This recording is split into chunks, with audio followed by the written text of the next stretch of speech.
Hello, this is Decimal, and in front of me is the Zeptocore.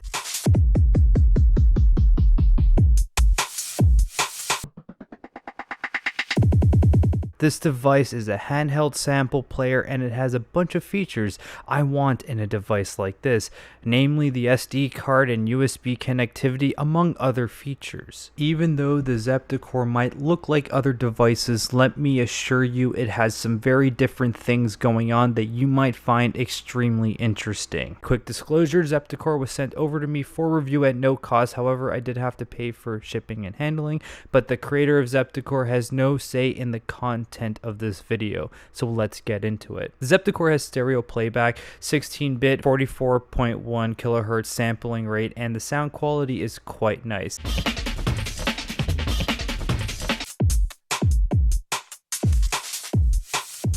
You can recall 256 audio files, 16 banks of 16 tracks, with no limit on the sample length, assuming it fits on the SD card. Zeptocore comes with a 32 gigabyte SD card that is preloaded with samples and patterns. It is battery powered, but it can also be powered via USB-C. It has a built-in speaker with its own switch.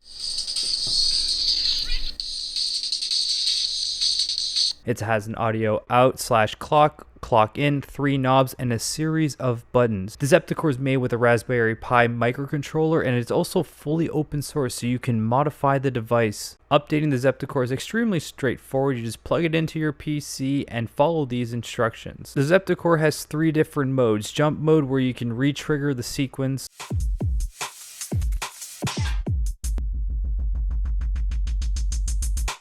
There's looping mode, where when you press 3 buttons down, it will loop between 2 of the holds.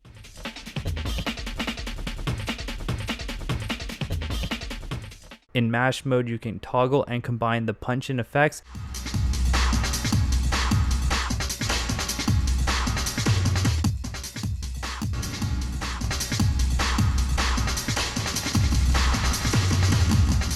Here's a list of them. You can also randomize and sequence the effects as well. And lastly, there's bass mode, allowing the user to play melodic bass lines directly from the device.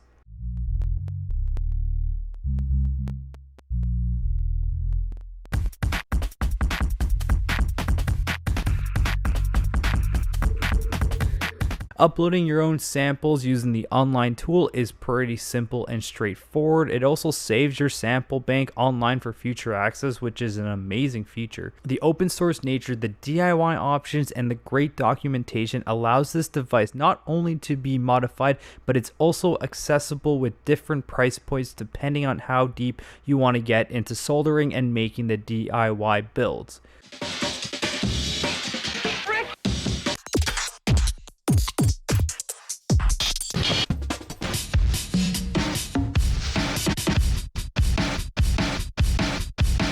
The sound quality is quite good and it's stereo. You can resample with the device, and there was 2 different resampling modes. The USB-C connectivity is a huge plus, and it opens the device to be used on the PC, like you can use your computer keyboard to communicate with the Zeptocore. That is freaking awesome. The device is also MIDI compliant, which I have yet to tackle in this video, but I will try out in the near future. The learning curve to use this device is not that steep, but I would not say it's beginner friendly. Some of the functionality is not very straightforward without looking it up in the guide. For example, I had no idea how to stop the unit from playing the sequence, something that should be very simple. By the way, it's hold B and tap D. And the lack of a screen or any markings on the unit could confuse some users. There are a ton of combo button presses to access a whole bunch of features, and that might be a bit overwhelming and confusing for some people. The device is not polyphonic. It only supports 2 voices, one mono sample playback voice and the other monophonic bass voice that is accessed in bass mode.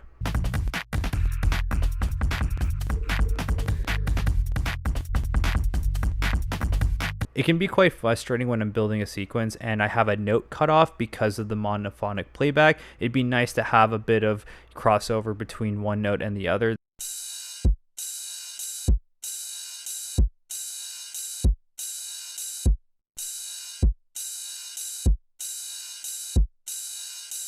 Another thing I would like to see in the future is the ability to change or alter the sounds that are coming from bass mode. It would be nice to have that be another voice, maybe like a lead synth or something that isn't directly bass. Building sequences on this device is not as straightforward as other devices, and it doesn't have a concept of time signature, which was a purpose design, but it might not be for everyone. So if you want to get something that is spot on, 4 on the floor on a certain time signature, this is not necessarily the device for you. There is no built-in mic, which is something I don't need because I like managing samples via SD card, but a built-in mic might be something that people want. I want to send you to some places. If you're looking for a tutorial, you can check out the video guide by Zeptocore, and it's by the creator Infinite Digits. It's very straightforward and easy to get a hang of the device. It's on YouTube, and you can also check out the reference sheet on the Zeptocore page. What do you guys think of the Zeptocore? Let me know in the comments down below, and thank you very much for watching.